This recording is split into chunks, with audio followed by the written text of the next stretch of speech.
this episode of Soup and Stuff, Soup and Coach both sit down to talk with Alex Panas, the program director for the Wheeling Heritage. She is at the forefront of innovative and positive change for the future of the city of Wheeling, and as Soup will tell you, works with artists, small business owners, and community stakeholders to provide technical assistance and create meaningful programs that enhance the city of Wheeling. Take a peek inside the friendly city in this episode of Soup and Stuff. All right, everybody, welcome back to Soup and Stuff presented by the Pine Room Studios. We're here with a very special guest today, Miss Alex Panas. Alex joined the Wheeling Heritage in 2020, where she currently serves as the program manager for the organization. She works with artists, small business owners, and community stakeholders to provide technical assistance and create meaningful programs that enhance Wheeling. Alex, would you like to start with a serious question or a fun question? Let's go with a fun one. Okay, West Banco builds a brand new restaurant right next to it on the waterfront. Would you rather see a Cheesecake Factory or a Dave & Buster's? Dave & Buster's. All the way. That's what I'm going with too. Coach, you got an answer? You ever been to a Cheesecake Factory? I have not, but I've been to a Dave & Buster's. Isn't that where you get all the coin? Or yeah, it's like an adult Chuck E. That's Cheese. what I was gonna say. Yeah, oh, that's right. It's incredible. You go in there and play Mario Kart. And it's like these massive things. It's sweet. And what's the Cheesecake Factory? It's just a big restaurant. They got unbelievable cheesecake and milkshakes. And I mean, they have burgers and stuff? Yeah, their menu's like 50 pages long. It's crazy. And obnoxiously large. It's comical. Yeah, it's hilarious. Oh, okay. So, well, Alex, thank you for coming in with us, and this is awesome. First off, we wanted to thank you for this, and anybody that's watching and seeing this, because of Alex and her team at the Wheeling Heritage, we wouldn't have been able to do any of this. You kickstarted all of this for us, and I think we only had like 300 followers when we were doing the show of hands, and because of you guys and your team, we got to build this office and keep the momentum rolling, so thank you for that. We appreciate it. Show of hands was unbelievable to us. We can't wait to continue to give back. All of us are going to vote for the next show of hands. So I guess let's just start with that. Thank you. And how's everything been going? Everything's been going really well, and we're gearing up for our next show of hands on February 8th. Wow, good stuff. And that one is it's a special one for February, correct? Yes, for Black History Month, we always do some sort of Black History Month programming, and we decided to bump up our Show of Hands program schedule to really kick off the month celebrating 4 Black entrepreneurs, and that's something we've never done before, and we're really excited to kick off the month with that. That's awesome. Someone's going home with a big check. Unfortunately, we have to give this check back. We already how cashed big it is on the camera. We already cashed it in, so we're giving this back to Alex to present to the next winners of the show of hands. Here, I'll take it and put it away. So tell us a little bit about Wheeling Heritage, everything else you guys are working on, because it's not just show of hands. You obviously have other things going on. So tell us a little bit about that. Yeah, absolutely. So I guess just a high-level overview of what Wheeling Heritage does in general. So we're a national heritage area, so anyone living in Wheeling, like, you live in a heritage area. It's like a national park, but instead of really cool landscapes, we have a really cool history and connection to the American story. So that's why we got designated as a heritage area. And we do a lot of work in historic preservation. So a lot of the projects happening around town, we offer technical assistance on using tax credits and design assistance and anything else a property owner might need to rehab their historic buildings. My side of the house, I work with entrepreneurs like yourselves through Show of Hands. We work with the Regional Economic Development Partnership to offer Co-Starters, which is a 10-week entrepreneurship training program to help businesses get off the ground. We're working on a new program, which I'm really excited about. It's called ACRE, which stands for the Alliance for Creative Rural Entrepreneurs. And that is, again, a partnership with a community financial institution out of Pittsburgh called Bridgeway Capital with some other community partners. And we're going to be working with entrepreneurs in a year-long cohort to help people scale their business, which is great because if you think about our Co-Starters program is for new businesses just getting started to create a business plan. And now we're at the point in Wheeling where we have so many businesses that have proven that they can get their businesses off the ground. They're ready to scale. So that's what this program's for. And it's specifically for creative entrepreneurs. So the artists, the makers, the craftspeople. So that's something that we'll be launching later on in February. We're really excited for that. We have an in-house digital media team who captures video and photography of all the cool stuff we do, and a lot of that is housed on Wheelunk, which is Wheeling's community news platform that we manage in-house. Yes, it was awesome. And I thought it was so cool how when we were applying for Show of Hands, how they came up and did the short little video for us, and they saw the actual Pine Room where this all got started, and they did an unbelievable job the night of Show of Hands. And I learned so much about what we're doing here that night, how we have Wheelunk and how we have all these new businesses that are coming around. We were talking right kind of before the show. Wheeling has great momentum right now, and it's something that, like, for the younger population, we're excited to see, because we have all these friends that come from these massive cities, and we want Wheeling to be somewhere where people are excited to come back and grab something to eat, to go get a drink, to walk up and down the street. And I think it would be so cool because of people like you, if this keeps growing, and summer nights, fall nights, that this is some place that people are excited to be. Yeah, absolutely.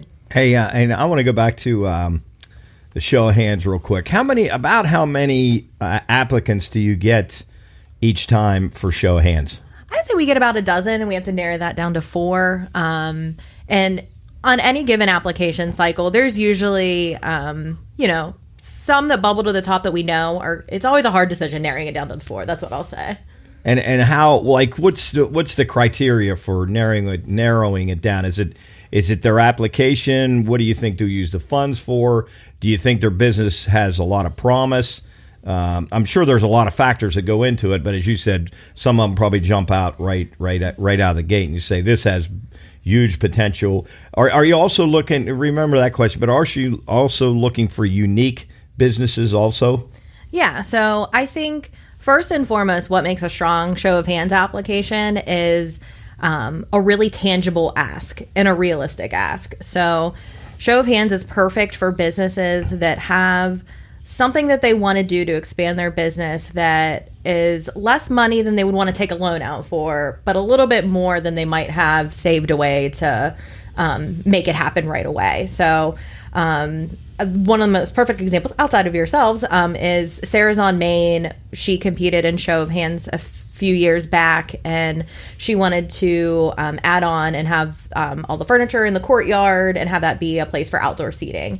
And that was something she was working towards, and it would have happened anyway, but Show of Hands gave her the money to make that happen right away. And I can't imagine Sarah's without that courtyard. Yeah, so, seriously. I think any entrepreneur with a very tangible and realistic plan. And then when it comes to how we actually score applications, we're a Main Street organization, which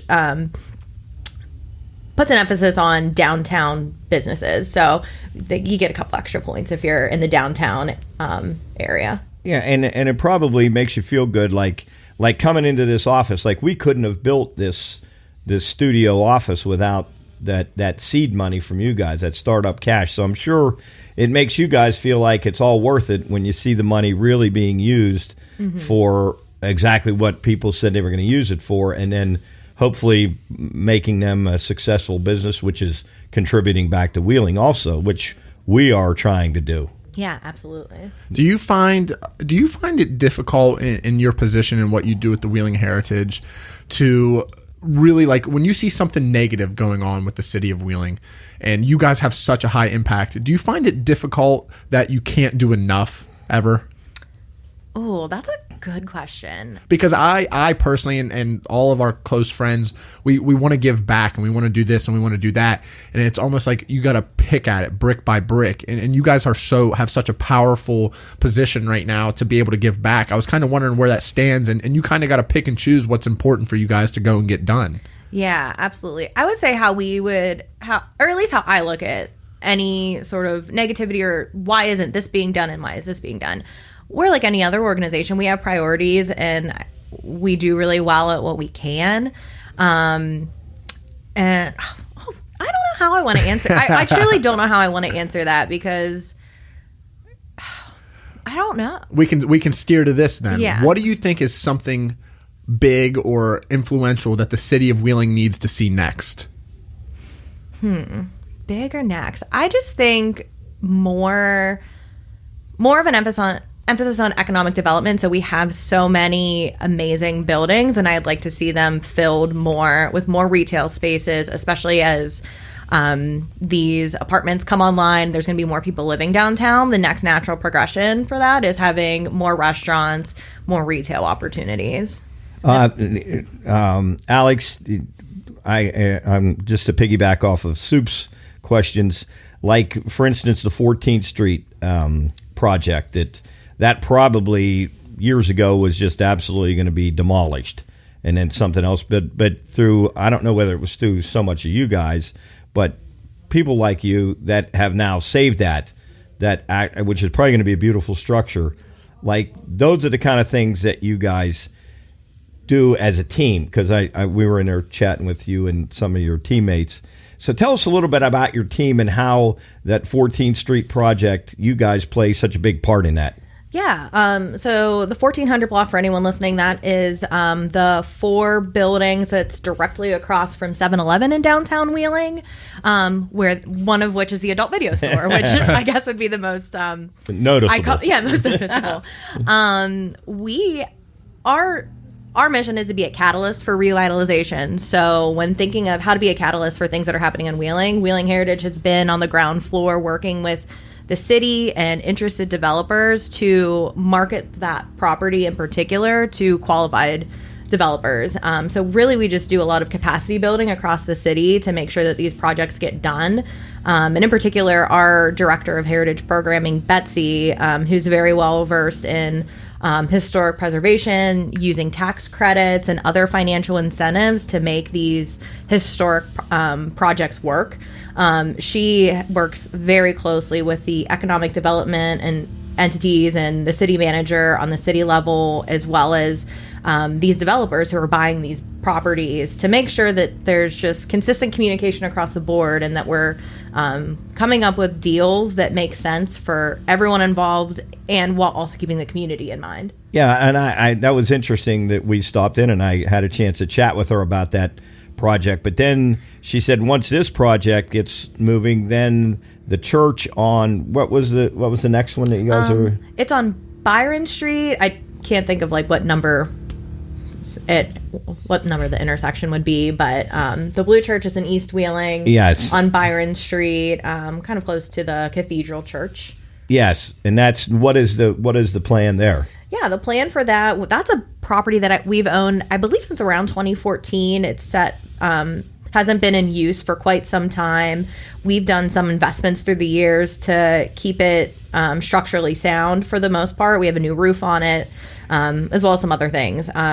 Around the same time we were marketing the 1400 block, we were also marketing the Blue Church to developers to come in and, buy it and turn it into something great. What we learned through that process is just because of the size of the building, and there's just a lot of unknowns about some of the structural integrity of the building, we're kind of going a step back and doing some studies to see how the building could be best used, how many people could fit in to the building if we wanted to turn it into like a concert venue or something. So kind of looking through what are the best uses for that building, and that makes it a lot easier to shop out to developers because we're doing the hard work and the expensive work, pre-work for it before they invest more. With Abby's being downtown, Rachel's is there, Sarah's on Main, Ellen Jack's, River City, there's DeCarlos there.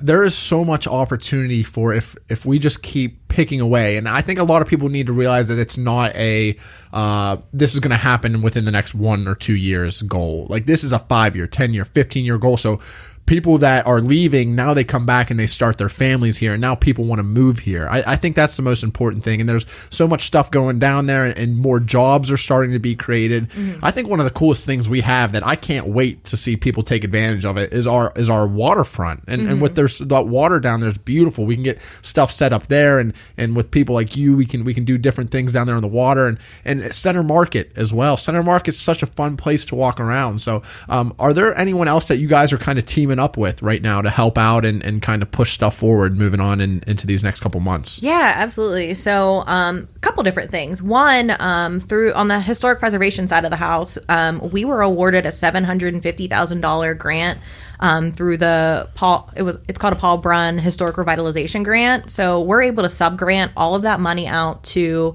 historic property owners in Wheeling. So we designed a program around it. And we just awarded 4 of those grants just in the last month or so. One of them is going to the former Berry Supply building on Water Street along the waterfront. Nice. Right by West Banco Arena. And a local developer, Dan Millison, will be opening Waterfront Hall in spring, I believe, is the slated open date for that. So that's going to be a food hall. There's going to be a music venue. No it's way. going to be That'll an be event awesome. venue. There's some retail space. There's some Airbnbs. That's going to be a really dynamic property. And I think that's one of those projects that's going to really turn the tides in what's possible in downtown Wheeling. So let me fast forward.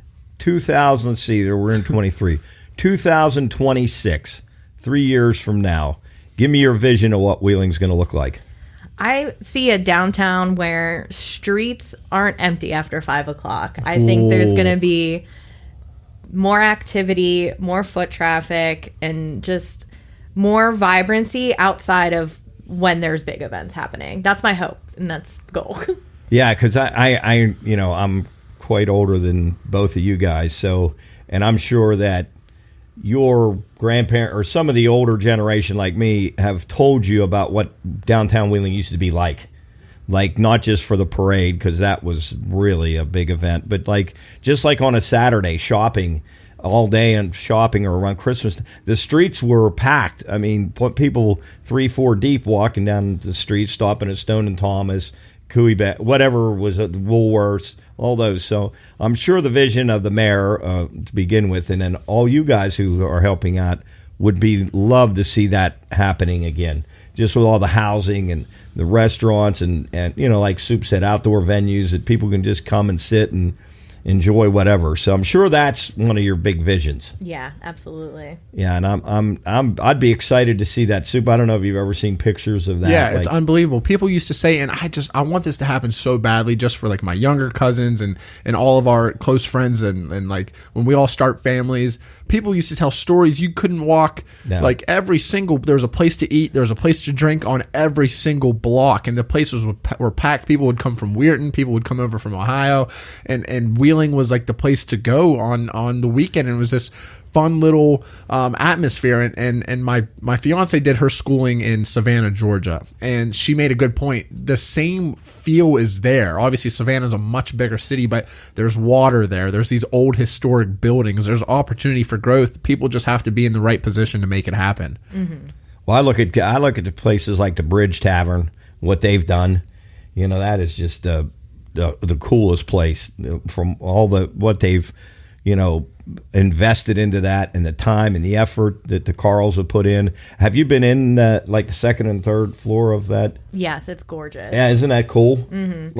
That is so neat. Yeah, and we have this conversation all the time. If there's a business in Wheeling that is offering something unique, that's doing the right things, the community recognizes that and supports it.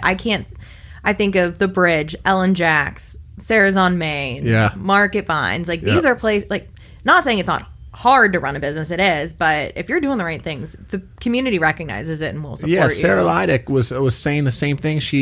We asked a question about being a small business owner during the pandemic, and she's like, yeah, it was tough, but this community came together so well that we did super well during it, and just kept fighting through it. And same thing with Enzio Figueretti and how they were at Figueretti's. They said we did great during it because people were supporting. They knew they were tough times, and they were willing to go out and do that. And I know I want the best for the city of Wheeling, and there's a ton of other people that feel the same way. So I feel like I keep going back to that momentum word, but people need to figure out how to keep that train rolling. If we can just kind of keep going back to and getting that snowball to keep getting bigger and bigger, and just let it keep rolling, this place is going to be in a good spot for the next 10, 15, 20 years. Yeah, I think we're really on the precipice of a lot of visible change that's a result of over a decade of work, because the streetscape, this has been talked about for years. The 1400 block, that's been a 5-year or more conversation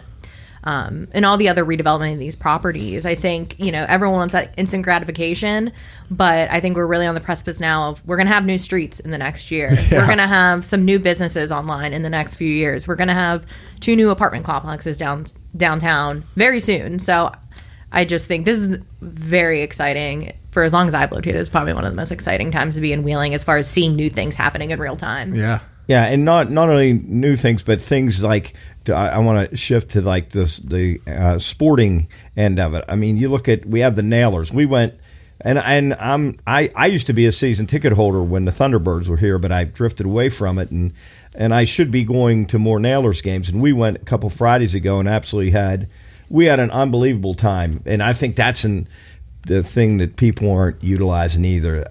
It's such a fun night. I mean, the things they're doing for the crowd involvement and for the arena is so beautiful now. And I look at the Mountain East Conference basketball tournament, which is coming up in a month. How many people that draws? The Super Six. I mean, not a lot of cities have stuff like that.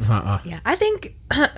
If there's any naysayers in Wheeling, I think it's interesting when they say, "Oh, downtown's dead, Wheeling's dead." We have a sports team. Yeah. We have a world-class city park. We have free music almost every single night in the summertime.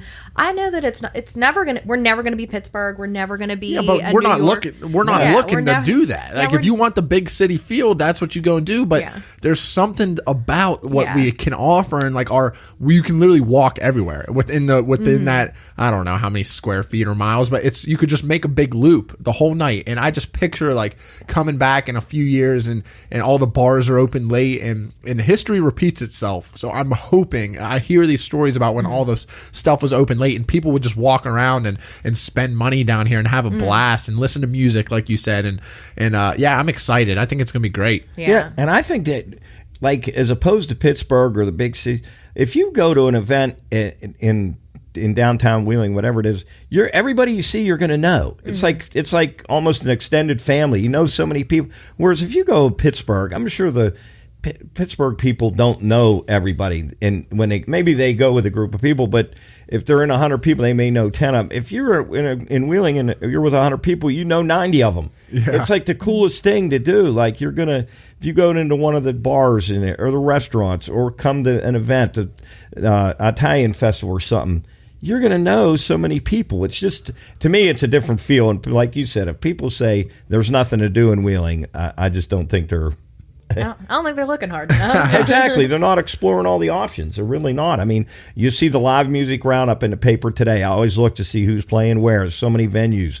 Like Soup said, you can go listen to live music, go to Ogilvy, listen to live music in the summer outside. It's just, there's a lot of cool things, and you guys have, and I know you're not directly involved in that, but you're indirectly involved just with the things you're doing to attract people. And I really started to get excited probably like a year and a half ago. We've got friends and family now from all over the country that we've met playing baseball, and I've traveled up just to move to school up here.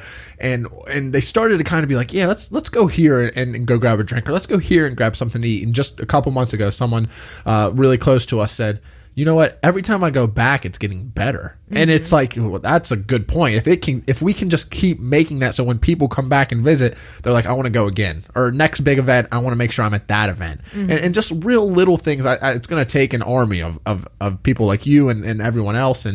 But yeah, it's exciting. And I think it's going to be great for the entire area. Now, your parents are locals and have been their whole life. I think I'm not sure about your mother, but I know your dad has been. Now, do you see yourself staying here in Wheeling for good? I don't foresee myself going anywhere anytime soon. I'm not a big city girl. I like living small, living local, where I can make a difference. And I moved to another small town. I think I'm good here. That's awesome. Well, that's good. You guys are just doing wonderful things, and we're excited to come to the next show of hands. That's tell a little bit about that for anybody that might be watching. When that is, the time, where how can you get to, or whatever. Yeah, that's going to be on Wednesday, February 8th. Doors will open at 6:00 at the Wheeling Artisan Center. on the 3rd floor. And then we're also going to do the online voting again. So that'll be live streamed from our website, wheelingheritage.org. And then you'll be able to vote online at that time too. It's a $5 donation at the door, $10 if you vote online. And all of that money goes towards whichever participant gets the most votes. And the other cool thing about it was you guys had food there. You have an open a cash bar. Yeah, cash bar. I mean, that's a cool evening. Like you go there for $5, or if you go with your husband or wife, you go there for $10. Grab a few, grab some food and have some drinks. That's a great evening. It was unbelievable. I didn't even hear of it until we started to apply for it. And it was one of the. I had so much fun that night when we all went, and all of us were there, and our friends and family, and people were voting online, and we had people sending us pictures of them watching. And is there a way for you guys to track to see how many people were tuned in online, like this upcoming one? Will you know how many voters you have that way? Yeah, I forget how many we had last time with you guys, but it was substantial. It was more like we kind of just did it as this will be a nice thing to offer, and it was more successful. I'm happy you guys are doing that this time too, because there's the 4 participants that are going to do it and present that night. If they have friends or family that can't make it in, they're able to shoot them the link and vote that way. So yeah, man, that's exciting. Show of hands, I've never heard of anything like it. I don't know any other cities that are doing that. So that's really cool that we're doing that for our business owners. And you said earlier when we were talking before the show, I asked you the question is of all the people that have won, I know several, and you were naming them. You think everyone but possibly one is still in business and still thriving? Yeah, I was looking at the list the other day, and I'm pretty sure every one of the 26, 27 people, nearly all of them are still in business or still active in one way or another. And who knows, maybe if they wouldn't have won show of hands, they wouldn't have had the startup money to buy whatever they needed to just get over the hump to get rolling. So thanks to you guys for sure, certainly for us, speaking for us, you see what it's helped us do. And, hopefully you continue to help people, and we'll be there excited to, and we'll tell people about how much it's helped us. We're going to put a little video together and, show them what it's done to help us get us moving. Yeah, we're excited for your update. Yeah, appreciate it. Thank you so much. Well, Alex, we wanted to end with this. We wanted people to meet Alex is what we did. So we have 5 quick questions here to ask you. Okay. Completely off the wall, nothing to do with your work.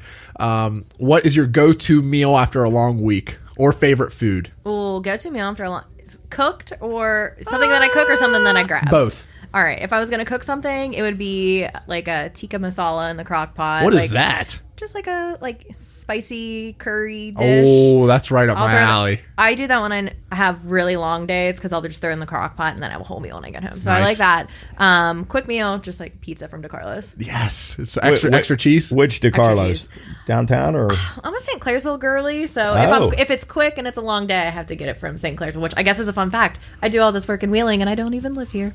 Oh, well, you live local, though. Yeah. That's good. All right. So obviously you must be a good cook then. Yes, I would say so. I'm going to ask your parents Sunday night about that. Oh, ask my dad. He'll talk. He'll give you the scoop. Yeah. Interesting. Okay. One place that you want to visit within the next 10 years, if you could take a vacation. Ooh, I want to go to Madrid, Spain. Wow. Any specific reason, or you're just like, I want to get to Europe? My husband's uncle grew up in Spain, and he is our built-in tour guide. So I just want to go because I can have an international experience with a tour guide that knows with me. A family. Yeah. Wow, that's really cool. One thing that you've recently binge watched. Ooh, White Lotus. Any good? I haven't, Coach. You watch it? Have not. I've heard great things though. Phenomenal. Wow. We just finished Kaleidoscope together. That was really good. What's that? It's this bank heist TV show, but you can watch it in any specific order. So I've heard. Yeah, it was so cool. So his order was different than my order. It's good. It was really good. And it's only 8 episodes, and it's good. White Lotus, how long? How many seasons? There's 2 seasons right now, and it's an anthology series. So each season's different, but it's kind of like a similar concept. It's just rich people at a hotel and their lives are crazy. Sounds good. So what's the genre? Is it a thriller? Is it I would say dark comedy. Oh, okay. Good. Worth watching, though. Yes. Okay. All right, Soup. Last 2. Next one. Are you more of an amusement park or water park fan? Amusement park. Water parks are disgusting. What's your favorite amusement park you've been to? Kenny would. You ever been to Cedar Point? Yes. It's so fun. I love a roller coaster. Kenny would because it's closer. Yeah. Roller coasters, go-karts, paintball, right up my alley. Final question for you, then we're going to let you go. Your biggest vision for the city of Wheeling? Biggest vision for the city of Wheeling. I just want more people like us to live here. I hope that more people see the potential and just a more genuine, authentic local lifestyle. I want more people here. When you say like us, do you mean young or do you mean people that see the value? Normal. No, just people. No, people from all ages, backgrounds that just like living in Wheeling and see the value of small towns like ours. Well, I'll tell you, I've been here 65 years and I wouldn't want to go anywhere else. I'll be honest with you. It's treated me well, my family well, my friends well, and people that bash it, I don't argue with them. I'm just saying it's not a bad place to live, especially in the world today with everything that's going on. It's pretty cool place to live. Agreed. It's treated me so well. Family, friends, the schools I went to, the people I've met. I can't wait to give back. I'm so excited. Hopefully one day I can just, I don't know, give a lot of money and say, here, Wheeling, have fun. You're going to have a lot of money. There's no doubt. Hopefully we will too, the podcast. Well, Alex, thank you so much. We appreciate it. You're awesome. Yeah, you're awesome. Keep working hard, and we're wishing the Wheeling Heritage and yourself the best of luck. And I give you the rest of it. You can take the rest of the day off. Thank you. I just talked to your bosses. Perfect. Well, thank you for coming in, Alex. Thanks for having me. You were awesome. Thanks for having me, guys.